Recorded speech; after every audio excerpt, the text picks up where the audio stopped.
আসসালামু আলাইকুম। আজকের বিষয় পার্টস অফ স্পিচ অর্থাৎ পদ প্রকরণ, তুলনা, বাংলা এবং ইংরেজিতে তুলনা। সাথে আছে আমি মোহাম্মদ আতাউর রহমান। ইনস অ্যান্ড আউটস চ্যানেলের পক্ষ থেকে আপনাদের সবাইকে অনেক অনেক শুভেচ্ছা। তো দেখা যাক বাংলা এবং ইংরেজিতে পার্টস অফ স্পিচ বা পদ প্রকরণ কীভাবে পরিবর্তিত হয়। পার্টস অফ স্পিচ বাংলায় পদ প্রকরণ, তুলনা, কম্প্যারিজন। বাংলা এবং ইংরেজিতে যে তুলনা সেটা হচ্ছে বাংলাতে পার্টস অফ স্পিচ বা বাংলাতে পদ প্রকরণ রয়েছে 5 ধরনের: বিশেষ্য, বিশেষণ, সর্বনাম, অব্যয়, ক্রিয়া। এটা আমরা সবাই জানি। কিন্তু ইংরেজিতে পার্টস অফ স্পিচ 8 প্রকার। তাহলে বাংলাতে 5 প্রকার আর ইংরেজিতে 8 প্রকার হওয়ার কারণটা কি? বিশেষ্য, প্রথমে আসি বিশেষ্য। বিশেষ্যটা হচ্ছে কি? নাউন। ইংরেজিতে বিশেষ্যটাকে বলি নাউন। বিশেষ্য, বিশেষ্য যদি নাউন হয়, বিশেষ্য, বিশেষ্য হচ্ছে নাউন। তো বিশেষ্য, বিশেষণ, বিশেষণ, বিশেষণটা কি? অ্যাডজেক্টিভ। তারপরে বিশেষ্য, বিশেষণ, তারপরে সর্বনাম। সর্বনামটা আমরা কি জানি? প্রোনাউন। তার মানে বিশেষ্য, বিশেষণ, সর্বনাম, তারপরে অব্যয়।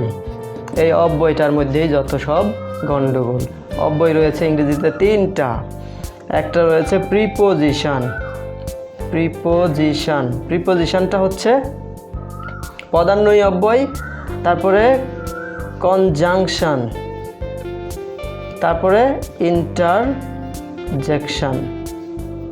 তার মানে অব্যয় রয়েছে 3টা।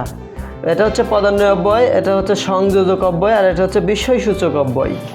আর 5 নম্বরে যেটা রয়েছে অব্যয়ের পরে ক্রিয়া। ক্রিয়াটা আমরা তো জানি, ক্রিয়াটা হচ্ছে ভার্ব। ইংরেজিতে পার্টস অফ স্পিচে ক্রিয়াটা হচ্ছে ভার্ব। তাহলে এখন হলো কতটা? Noun, adjective, pronoun, preposition, conjunction, interjection আর ভার্ব। 1 2 3 4 5 6 7টা। আর বাংলাতে রয়েছে 5টা। যে অতিরিক্ত আরেকটা, সেটা কি আপনারা অনুমান করতে পারছেন? ওইটা হচ্ছে অ্যাডভার্ব, ক্রিয়া বিশেষণ। বাংলাতে 5টা, কিন্তু ক্রিয়া বিশেষণটা আলাদা। ক্রিয়া বিশেষণ, বিশেষণ, এটার নাম হচ্ছে অ্যাডভার্ব ইংরেজিতে। এই হচ্ছে ইংরেজিতে 8টা আর বাংলাতে 5টা। এই বাড়তি যে জিনিসটা আছে এটা হচ্ছে অ্যাডভার্ব। তারপরে আমরা দেখতে পাই যে নাউনের আগে অ্যাডজেক্টিভ বসে। নাউনের আগে অ্যাডজেক্টিভ বসে, বাংলাতেও তাই। যেরকম সাদা মেঘ। বাংলা দ্বিতীয় পত্রে, বাংলা সেকেন্ড পেপারে এই ব্যাকরণ অংশের মধ্যে পদ চিহ্নিতকরণ বলে একটা অধ্যায় রয়েছে। পদ চিহ্নিতকরণ, পদ চিহ্নিত, কোন পদ কিভাবে চিহ্নিত করব। তাহলে আমার যে পূর্বের ভিডিওগুলো ছিল এই পার্টস অফ স্পিচের উপরে, কোথায় কিভাবে চিনব, কিভাবে বসে, কার আগে কে বসে, ওইগুলো দেখলেও এই বাংলা সেকেন্ড পেপারের যে ইয়েগুলো আছে পদ চিহ্নিতকরণ, এগুলো পারা যাবে। ক্রিয়া চিহ্নিতকরণ, তারপর বিশেষণ চিহ্নিতকরণ, তারপরে হচ্ছে বিশেষ্য চিহ্নিতকরণ, এগুলি আছে। তো সাদা মেঘ, সাদা মেঘ, সাদা মেঘ কেমন মেঘ? সাদা মেঘ, মেঘটা হচ্ছে নাম, আর সাদা, সাদা হচ্ছে এইটা বিশেষণ। মেঘটা কেমন, তার মানে এটা কোয়ালিফাই করছে, তার মানে এখানে এইটা বোঝানো যাচ্ছে। মেঘ, সাদা মেঘ। লাল কলম, লাল কলম, তাহলে কলমটা কেমন? লাল। এখন যদি বলা হয় যে আন্ডারলাইন করা ওয়ার্ডটি কোন পদ?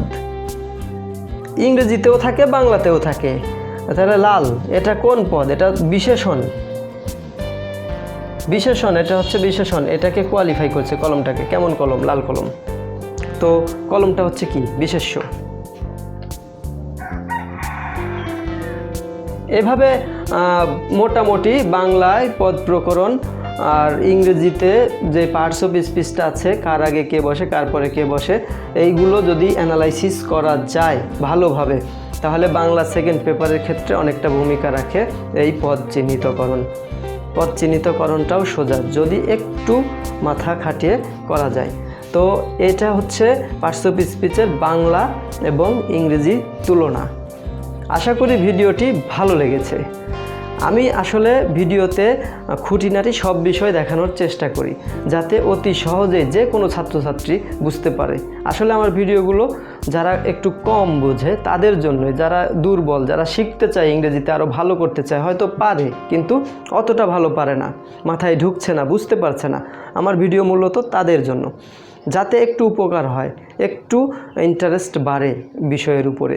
কারণ ইংরেজি হচ্ছে একটি বিদেশি ভাষা, আর এই ভাষার উপরে দক্ষতা থাকা অনেকটা জরুরি যে কোনো জব পাওয়ার ক্ষেত্রে, আবার যে কোনো নিয়োগ পরীক্ষার জন্যও এটা গুরুত্বপূর্ণ। আশা করি ভিডিও ভালো লেগেছে। সবাই ভালো থাকবেন, সুস্থ থাকবেন। আল্লাহ হাফেজ।